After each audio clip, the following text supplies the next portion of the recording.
So how is numerical relativity done? Just a very quick overview from a mathematical point of view. The challenge is to evolve the geometry of space-time, not fields in space-time, not matter in space-time. You choose an initial three-dimensional surface in space-time and lay out coordinates on it. You specify the three-dimensional metric that describes the geometry of space, and the extrinsic curvature, which is equivalent to the first time derivative of the three-dimensional metric. But you can't do so freely. You have to solve so-called constraint equations, the analogs of the divergence of the magnetic field vanishes, that constrain the initial data. And so this, you have to solve a set of elliptic differential equations numerically in order to make sure that the metric and extrinsic curvature are possible pieces of a solution to Einstein's equations. You then lay out coordinates to the future by specifying a scalar field called the Laplace function that governs the rate at which your surface moves forward in time, and a shift function, a vector function. You integrate the three-metric forward in time via Einstein's dynamical equations, and then you build a space-time metric out of the pieces that you have obtained. So that's what these people working in this field are doing. And there are two mature approaches to this. The first is one where you use finite difference techniques on the spatial slices. So you specify the components of the metric tensor, for example, at each point in the coordinate grid. The second technique is a spectral technique where you divide the space up into cells, and in each cell you expand in some sort of basis function, such as a Fourier series. You then keep track of the coefficients of that expansion as you evolve forward in time. Each cell, the data for each cell, the coefficients, is put on one processor in a multiprocessor computer. And then the processors talk to each other, feeding data from information about what's going on in the boundaries back and forth. This is much more complicated than the finite difference method. It was slower to mature by several years, but it has exponential convergence, which is really impressive as you see the convergence. And the result is that the codes that are done in this technique have accuracies roughly a factor of 10 higher than with the finite difference techniques, and speeds roughly 10 times faster with the current codes. These are the teams, a list of teams who are simulating generic black hole binaries. The only team here that's using the spectral method is one that I'm associated with more as an inspirer than anything, providing some vision for the science to be done, but collaborating on getting science out of simulations. Cornell, Caltech, and the Canadian Institute for Theoretical Astrophysics, in some sense led intellectually by Saul Tucholsky at Cornell. Now, the situation with colliding black holes is you have two black holes in this artist's conception. They orbit around each other, they merge, and they emit gravitational waves. So here are the two black holes down there, here's the gravitational waves coming off. Now, this is particularly phenomenal phenomenon in the sense that 10% of the hole's mass is converted to gravitational radiation. In contrast, say, with nuclear fusion, where the best you can get is 1 part in 200. So it's tremendously efficient in converting mass into radiation energy. The gravitational wave luminosity, during the collision, you get off 1/10 of a mass of the black holes, 1/10 mc squared, in a time that is something like 50 times the light travel time across the merging black hole, 100 gm over c cubed, in a formula where g is Newton's gravitational constant, c is the speed of light. That's 10 to the minus 3 c squared over g, a fundamental unit of luminosity. That turns out to be 10 to the 24 times the luminosity of the sun, or 10,000 universe luminosities, 10,000 times the luminosity of all the stars in the universe put together, coming off from one black hole collision. Now, if these are small black holes, say 10 times the mass of the sun, this comes off in a time of a few tens of milliseconds. If these are great big black holes, like the percentage of galaxies, it comes off in a time of hours or days. So you get a lot more energy out because you have bigger black holes in that case. But in all cases, you get off 10% of the mass of the black holes with a luminosity of 10 to 10,000 universe luminosities during the collision. So this is really the most fantastic in terms of power output phenomenon that occurs in the universe anywhere except in the Big Bang itself. And there's no electromagnetic waves emitted whatsoever, except, for example, from disturbed accretion disks that may be around this binary black hole. But that's important, because we would like to both see the gravitational waves and see electromagnetic emissions, and be able to then combine the observations with these different kinds of messengers, astronomical messengers, in order to understand more deeply what's going on. The details of the collision are encoded in the gravitational waves waveforms, their wave shapes, as a function of time. I'll be talking about that in a few minutes. Here is a movie from one of the early simulations a few years ago from the Caltech Cornell CETA group.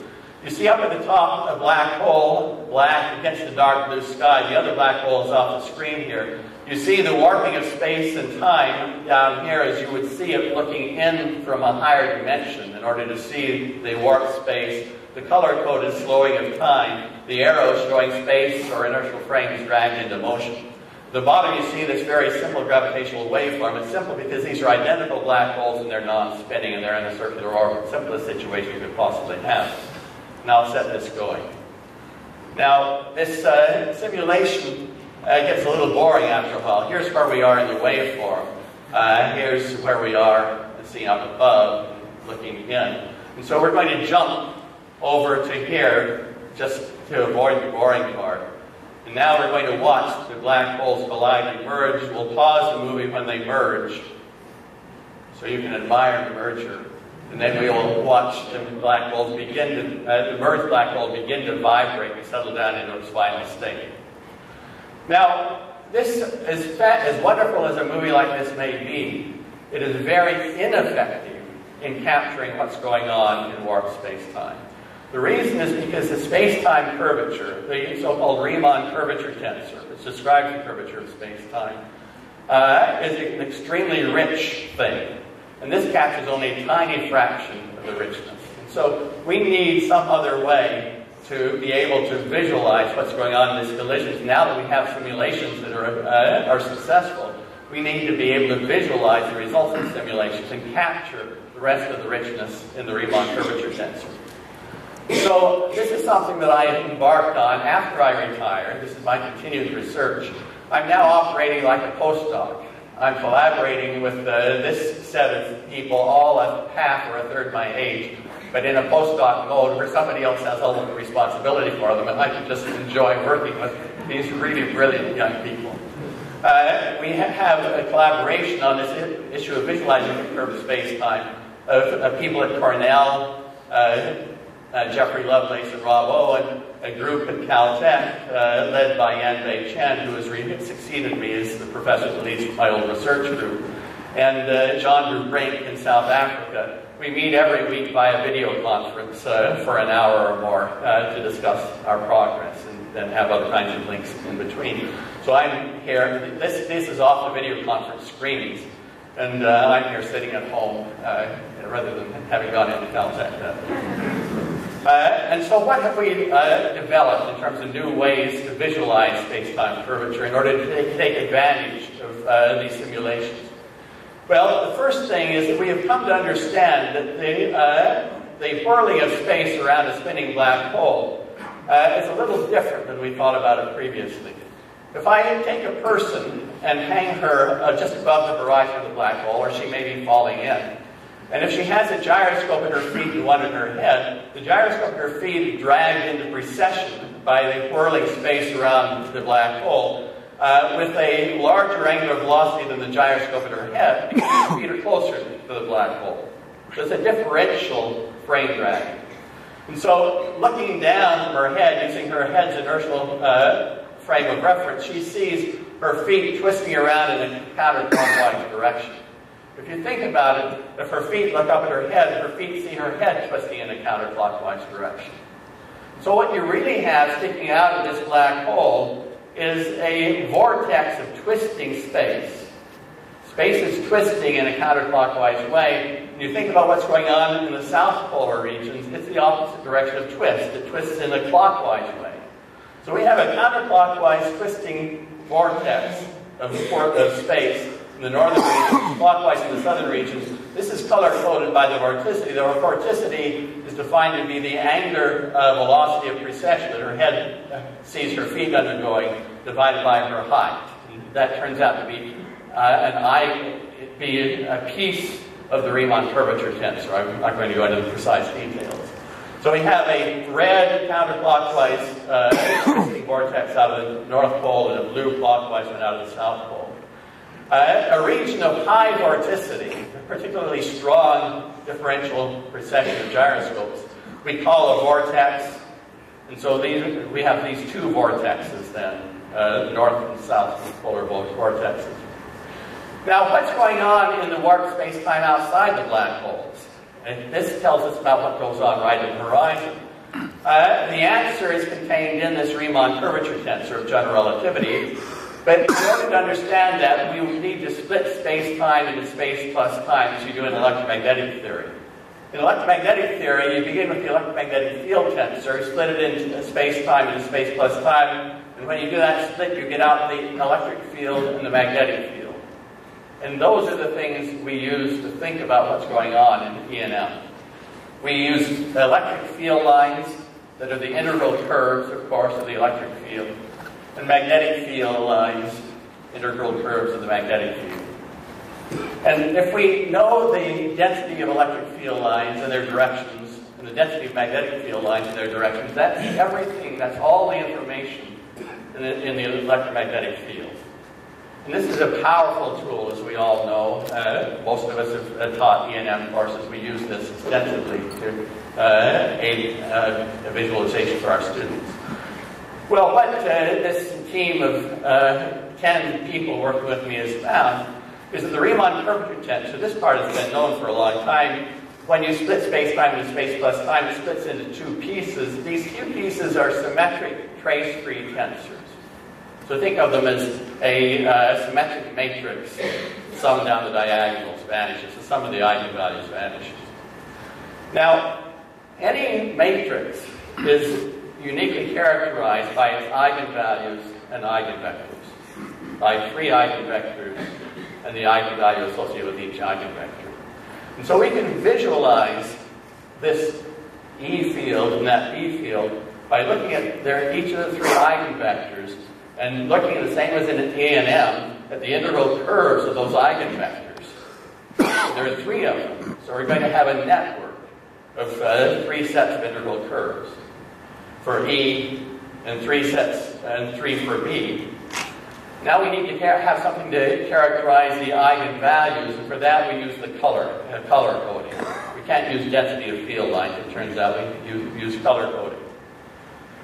The E we call a tidal field because what it turns out to represent physically is the stretching of the astronaut as the astronaut falls into a black hole and the squeezing in the sides.